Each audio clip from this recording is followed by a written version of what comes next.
કોઈ એક ઘર પણ એવું બાકી નહીં હોય કે જ્યાં કબજિયાતની સમસ્યા તમને જોવા નહીં મળે. એક પણ ઘર આજના સમયમાં બાકાત નથી, કારણ કે આપણું ભોજન જ એ પ્રકારનું થઈ ગયું છે કે કબજિયાતની સમસ્યા ધીરે ધીરે વધતી જાય છે. પરંતુ બિલકુલ ચિંતા કરવાની જરૂર નથી. કબજિયાતની સમસ્યા માટે ઘરગથ્થુ પ્રયોગો પણ છે કે જેનાથી આ કબજિયાતની સમસ્યા સરળતાથી મટી જાય છે. હવે આપણે અત્યારે ઉનાળાની ઋતુની શરૂઆત થઈ ગઈ છે અને તમને તડકા પણ ખૂબ પડતા જોવા મળે છે. પરંતુ ઉનાળાનું એક એવું સરસ મજાનું ફળ કે જે નાના વ્યક્તિથી લઈને મોટા વ્યક્તિ સુધી હર કોઈને પ્રિય હોય છે, એનું નામ છે કેરી. પરંતુ જો કેરી ખાવાની સાચી રીત તમને લોકોને ખબર પડી જાય તો આ કબજિયાતની સમસ્યામાંથી તમને લોકોને મુક્તિ મળી શકે છે. અને કબજિયાત જે લોકોને છે એ લોકો ખાસ આ પદ્ધતિએ કેરી ખાવી જોઈએ. એ પદ્ધતિ હું તમને જણાવવાનો છું. હવે કેરી ખાવાનો સાચો સમયગાળો કયો છે?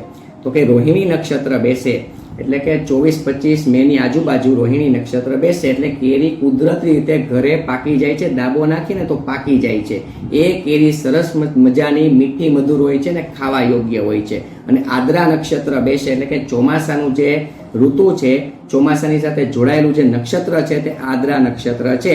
એટલે જેવું આદ્રા નક્ષત્ર બેસે ત્યારે કેરી ખાવાની આપણે બંધ કરી દેવી જોઈએ, કારણ કે આદ્રા નક્ષત્રમાં કેરી ખાવાથી જીવાત છે, આ છે, તે છે, આ બધું તમને એમાં પડે અને કેરી બગડી જાય છે. એટલે એ પ્રકારની કેરી આપણે ખાવાની નથી. તો સાચો સમયગાળો રોહિણી નક્ષત્ર બેસે ત્યારે અને આદ્રા નક્ષત્ર બેસે ત્યારે કેરી ખાવાની બંધ કરી દેવી જોઈએ.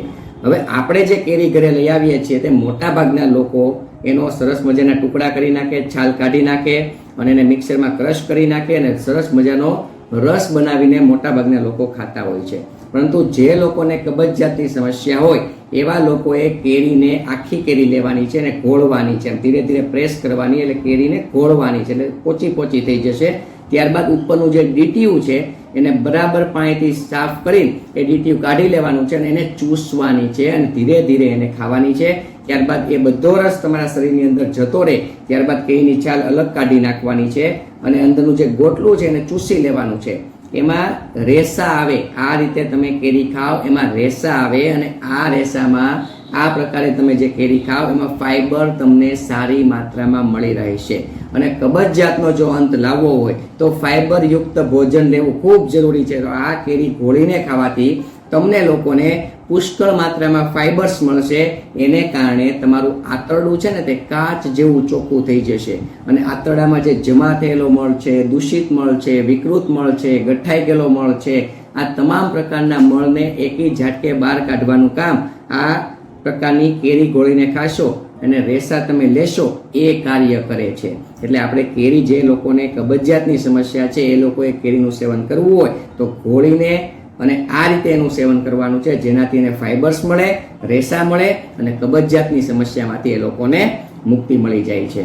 હવે ખાસ વિડીયોના અંતમાં એ જણાવી દઉં કે માર્કેટમાં અત્યારે કેરીઓ પુષ્કળ મળે છે અને મોટા ભાગની કેરીઓ છે એને બાગમાંથી, બગીચામાંથી તોડીને બોક્સમાં ભરવામાં આવે છે. ત્યારબાદ એક પ્રકારનું કેમિકલ છાંટવામાં આવે સ્પ્રેથી, જેને કારણે કેરી તમારા ઘરે પહોંચે એટલે 4 થી 5 દિવસમાં તે પક્વ થઈ જાય છે. જો આ પ્રકારની કેરી હોય તો આપણે તો જાણતા નથી કે એમાં આ પ્રકારનું કેમિકલ છટાણું છે કે નથી છટાણું.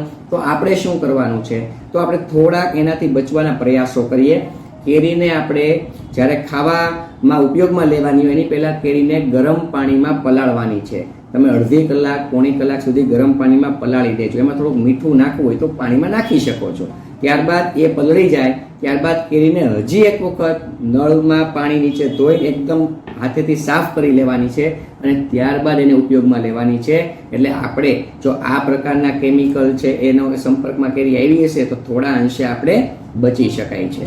આપ સૌને મારા પ્રણામ. જય ધન્વંતરી.